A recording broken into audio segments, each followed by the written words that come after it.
Good evening. Good afternoon. So my name is Greg Domond. I'm the last one she gave birth to, but I'm not the last child she had, but I am definitely the last one that she gave birth to. It's kind of hard for me to go through this, but I'm going to get through it. So if I slow down, stay with me. If I speed up, stay with me. So she was the first person in the world that I ever met. She was the first person to comfort me. She was the first person to feed me. She was the first person to hold me. She was the first person to speak to me. And she was also my first teacher. Right? So I want to spend some time with you and share some of the lessons that my mom taught me during her tenure as my teacher. So at her curriculum, it wasn't formulated in the halls of academia. It was cobbled together through sheer real-life experience and common sense. These lessons, although sometimes unorthodox, have proven to be very effective and impactful in my life. And I would be remiss if I didn't share some of these lessons with you guys. I'm going to speak specifically to the grandchildren and great-grandkids and generations that are going to come after that may have not known, that's not going to have the opportunity to know her and experience her the way that I've experienced with her. So I would ask to, next couple minutes, just take notes for the little ones. First lesson is plant your feet. Stability matters. Don't find somewhere to stay, find somewhere to live. See, I had a wonderful childhood. Now, by no means were we rich, but I don't remember being poor either. Like, I remember feeling safe. I remember feeling very, very protected. I knew I had older sisters and brothers that cared for me, and I had a mother and father that loved me dearly. I knew that I belonged to someone. You know what else I knew? I knew I lived at 107 President Street, Hempstead, New York, 11550. My phone number was 516-481. See that? I knew that my mother went to work at 7:30 and she was back home by 3:30. I knew she worked at Long Island Jewish. I knew by 5 o'clock the food was ready. And I'm saying that to show you how stable my upbringing was, how planted and how rooted and how good I was in my daily activity. I knew what was going to happen. It was nothing out of bounds. I didn't expect anything. You couldn't rock me because I knew where I was going. And after school, if I wasn't at football practice or lacrosse practice, I went to my grandmother's house. I lived at 21 Monroe Place, Hempstead, New York, 11550. My phone number was 516-485-8473. That's stability, right? See, I knew what I'm trying to convey is I knew I had a place in the world. I knew that I belonged to someone. I knew that if I had an issue, I had a problem, there's people that I can call. She showed me to plant my feet and grow my roots. So I would say, don't find a place to stay, find a place to live. She would always say to me, I don't care what they said, what did you do? Right? So Wayne Dyer said it a little better. He said, ethics are more important than rules. See, I was taught, and it was programmed into me not to pay attention to what the rules say, but pay attention to what my moral compass says to do. That's how I make decisions. I don't make decisions based on what they say it's supposed to happen or what's supposed to be done or what the rule says. Is it the right or is it the wrong thing to do? Period. Let me give you an example. So only a few decades ago, black folk weren't able to ride the bus, right? Ride the front of the bus, right? The rules didn't make sense. Rules are made to be changed, broken, altered. But your moral compass, your ethical behavior is what's supposed to stay the same. That's what's supposed to be your guiding light. So Ethics are more important than rules. The next lesson is protect your children. Now, if you knew my mother, you knew that she would protect her children with everything, in every fiber that she had. You couldn't talk about her kids, you couldn't touch her kids, you couldn't do anything, her kids or her grandkids. But this protection what I got from it is, the lesson was, it's not just physical protection. What it was is, keep your kids out of harm's way. Keep them from harmful situations. Keep them from music they shouldn't listen to, food they shouldn't be eating, people they shouldn't be around. Protect your children. Protect the dreams that they have. Protect their ideas about themselves. Don't let anyone make your kids feel as if they can't when you know they can. Protect your children. Here's another one. Send me your pictures. Be sure to take lots and lots and lots and lots and lots of pictures. They say a picture captures 1,000 words, but I would submit that they hold 1,000,000 emotions. Pictures. Trust me, you're going to need the pictures in the future. When you're going through difficult times, you can balance them out by pulling out pictures of good times. Treat the pictures like treasures, because that's really, really what they are. Take lots of pictures. Rice and pasta go a really long way.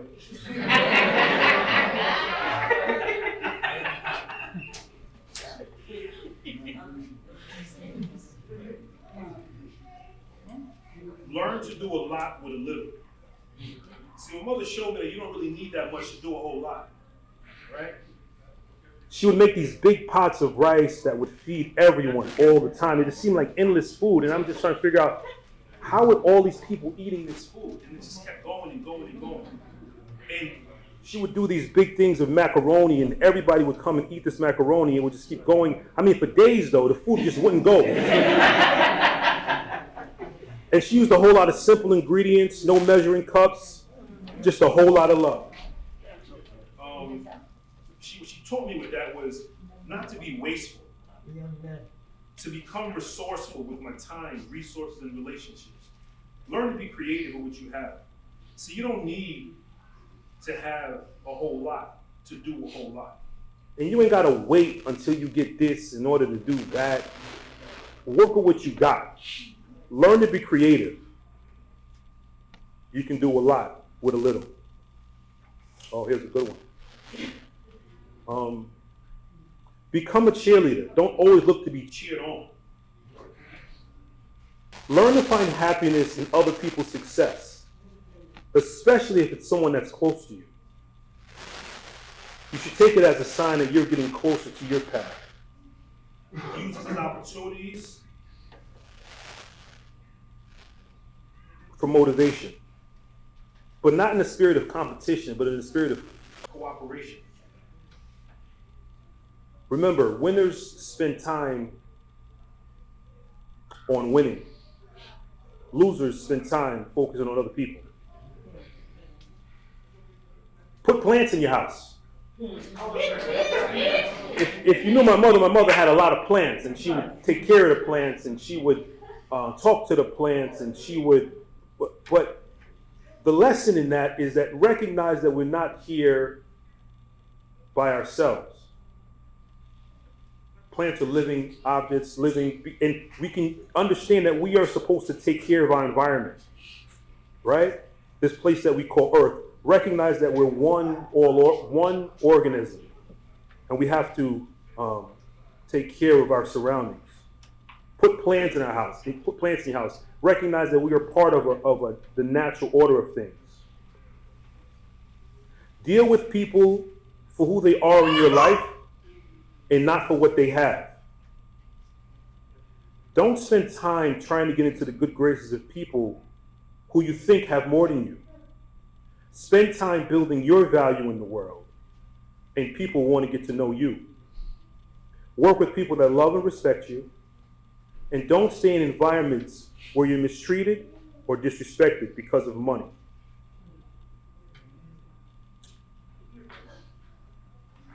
Finish what's in your cup before you help him with his. This is very important. It's imperative that you focus on what you have to do for yourself first before you help others. The reasoning behind that is, how can you help someone if you can't help yourself? You have to be able to stand and deliver for yourself before you can help others. You have to reach your maximum potential if you truly want to help the people that you love and respect.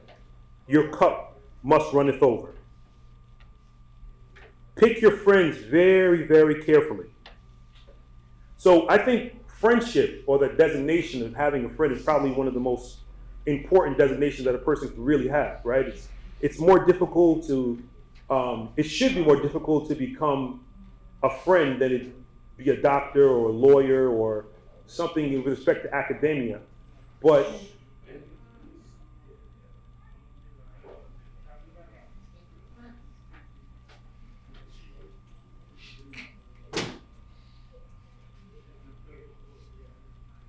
pick your friends carefully. That term friendship shouldn't be used lightly.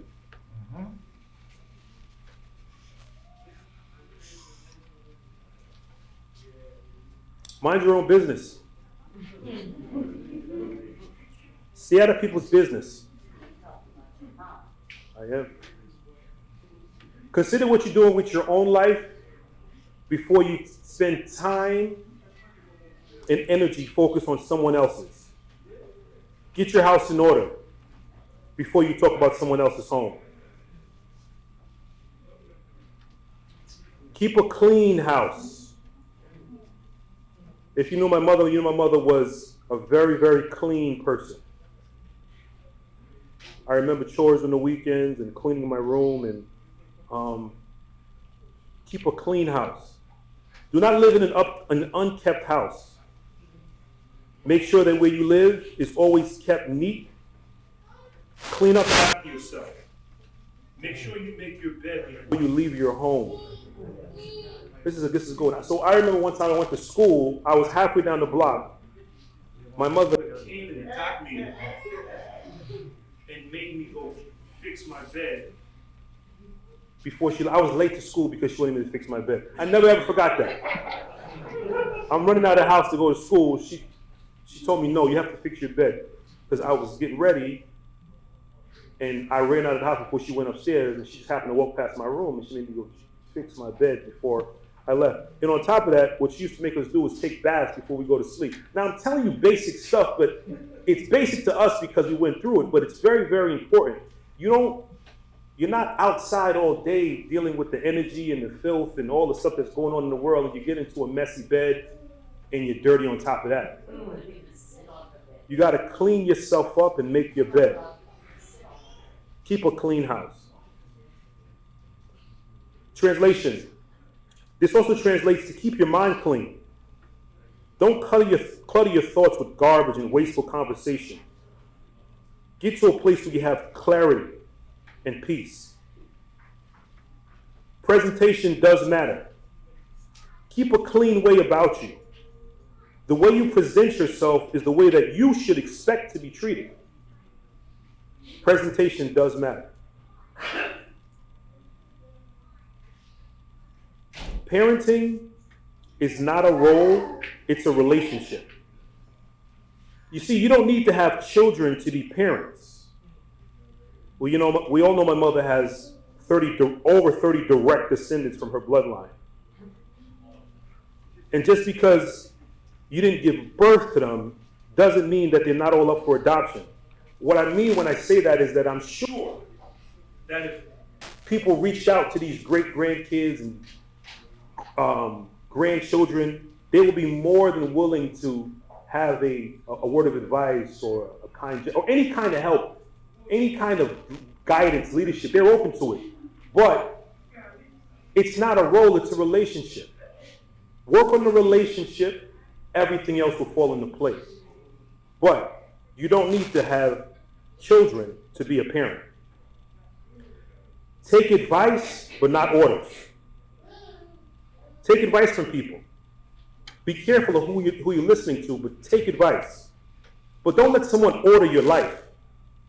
Don't let someone tell you what to do because that's how they feel about the way it should be done. Listen. Use your own mind. Consider advice. Oh, keep your fridge well stocked. Keep food in your house. Don't allow for your cabinets to become bare. My translation.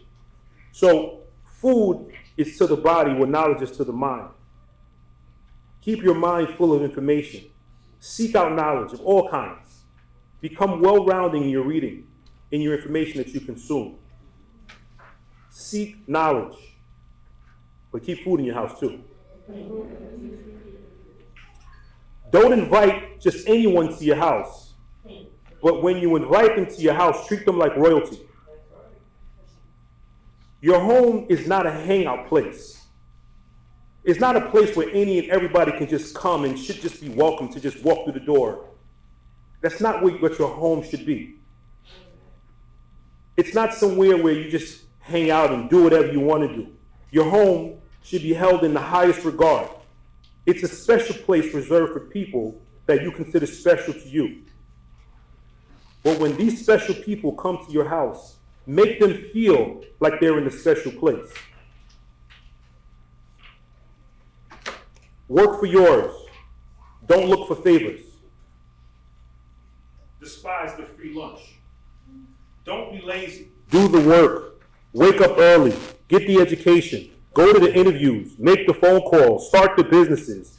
Don't look for handouts from people or anybody else. Create a life that you want and reject the free lunch at all times. Now, there are some people in the world that expect confrontation. They walk around and everything offends them. Everything you do, everything you say is offensive to them or it's disrespectful. Let those people be those people. Don't look for confrontation. I don't want you to be that person. Don't look for confrontation, but when faced with confrontation, don't be scared. Defend yourself with vigor. Another one. There's strength in silence. So my mother had a thing where what she would do is, when she thought what you were saying was complete nonsense, she would just go, She didn't give it any time. She would, That's it. And that was just done. There's nothing else to talk about. Silence. The Bible says that, you can go to God in silence. There's a lot of strength in silence. Part of the reason why music sounds the way music sounds is not the actual melody, it's the gaps between the melody. Silence is necessary. You don't have to respond to every single thing. Everything doesn't have to get you upset. Silence. Sometimes it's better to just leave it alone and not respond. And you are to forgive. Things happen, we go through things. People are to you should forgive. Well, you shouldn't forget. Because it may happen again. Right? One of the things, I think the most powerful thing my mother has given me is the confidence. Like, I feel like I can do anything. You can't trick me. You can't lure me into situations that I don't want to be in. As a matter of fact, sometimes I feel like I got to pull back a little bit because I feel like that about myself. And it's not a cocky thing, it's a confidence thing. I know that I am special. I know that I have a lot of responsibility. And I promise to carry the banner and make you proud. That's all I got.